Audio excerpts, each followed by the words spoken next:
নমস্কার বন্ধুরা, সঙ্গীতার life cycle চ্যানেলে আপনাদের সকলকেই আরও একবার স্বাগত। আমাদের দৈনন্দিনকার রান্নার একটা খুব কমন আইটেম হলো ডাল। আমাদের বাঙালিদের ডাল ছাড়া কিন্তু ভাত খাওয়া হয় না। আজকে আপনাদের সঙ্গে শেয়ার করব মটরের ডাল রান্নার একটা ভীষণ সহজ পদ্ধতি, যেটাতে ডাল হবে অত্যন্ত টেস্টি, কিন্তু বানাতে সময় লাগবে ঠিক ততখানি কম। তো চলুন সময় নষ্ট না করে ঝটপট আজকের রেসিপিটা শুরু করে দিই। মটরের ডাল বানানোর জন্য এখানে 1 কাপ মটরের ডাল নিয়েছি।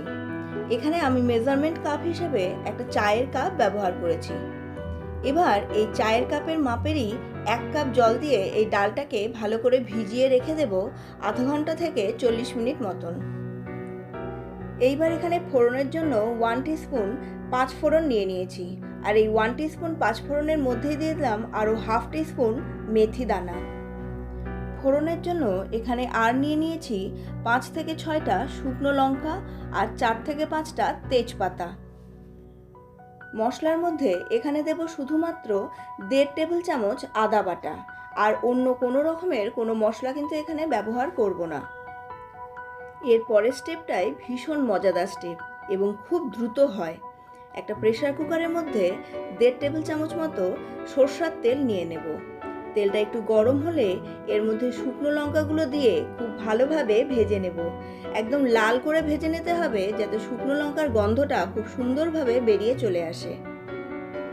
শুকনো লঙ্কাটা খুব ভালোভাবে ভাজা হয়ে গেলে যখন এর গন্ধ বেরিয়ে আসবে, তখন এর মধ্যে দিয়ে দেব তেজপাতাগুলো। দুটোকেই খুব ভালোভাবে নেড়ে নিলে দেখবেন তেজপাতা আর শুকনো লঙ্কার খুব সুন্দর একটা গন্ধ বেরিয়ে আসছে। এই দুটোকে ভালোভাবে ভেজে নিয়ে যখন এর গন্ধটা বেরিয়ে আসবে, তখন একটু সাইড করে নিয়ে ওই তেলের মধ্যেই 5 ফোড়ন আর তার সঙ্গে নিয়ে নেওয়া মেথিটাকে দিয়ে দেব। এবার তিনটেকেই কিন্তু ভালো করে ভেজে নিতে হবে। ভালোভাবে ভাজা হয়ে গেলে এবং এর গন্ধ বেরিয়ে এলে এবার এখানে দিয়ে দেব সম্পূর্ণ আদা বাটাটা। আদা বাটা দেওয়ার পরেই এখানে দিয়ে দেব পরিমাণ মতো লবণ, সামান্য চিনি আর ভিজিয়ে রাখা সমস্ত ডালটাকে। এবার ডালটাকে ধুয়ে ভিজিয়ে রাখতে পারেন, বা ভিজিয়ে রাখার পরেও এটাকে কিন্তু ধুয়ে নিতে পারেন। এইবার এই ডালের ওপরে দিয়ে দেব সামান্য পরিমাণ হলুদ, 4 থেকে 5টা কাঁচা লঙ্কা আর একটা গোটা টমেটোকে ছোট ছোট টুকরো করে কেটে। এরপর সেদ্ধ করার জন্য এখানে দেব 2.5 কাপ মতো জল। যে কাপের মাপে ডাল নিয়েছিলাম সেই কাপের মাপ করেই এখানে 2.5 কাপ জল দিয়ে দেব। এখানে জলটাকে আমি সামান্য গরম করে নিয়েছি। আপনারা গরম জলটাই ব্যবহার করবেন, এতে কিন্তু ডালটা আরও তাড়াতাড়ি সেদ্ধ হয়ে যাবে এবং সেদ্ধটাও খুব ভালো হবে। এবার প্রেসারের ঢাকনাটা বন্ধ করে এখানে 3 থেকে 4টা সিটি দিয়ে নেবেন।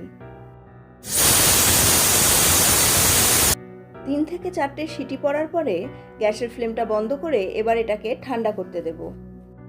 মটরের ডালের সঙ্গে তিতো হলে কিন্তু খুব ভালো লাগে। এই জন্য আমি এখানে 2টো মিডিয়াম সাইজের করলাকে চাকা চাকা করে কেটে নিয়েছি। এবার এটাকে ভালো করে ভেজে নেব। ডালের প্রেসার কুকারটা ঠান্ডা হয়ে গেলে এবার এর ঢাকনাটা খুলে নেব। এরপরে এটাকে একটু নেড়ে নিয়ে এর মধ্যে ভেজে রাখা সমস্ত করলার টুকরোগুলোকে দিয়ে দেব।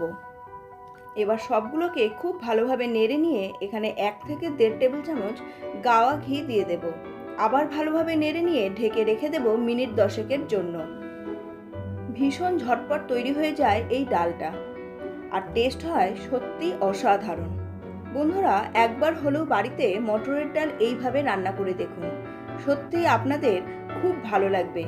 এর টেস্ট যেমন সুন্দর হয়, তেমন বানাতে সময় লাগে খুবই কম। কাজে তাড়াহুড়োর দিনেও কিন্তু আপনি খুব সহজেই এই ডালটা বানিয়ে ফেলতে পারবেন।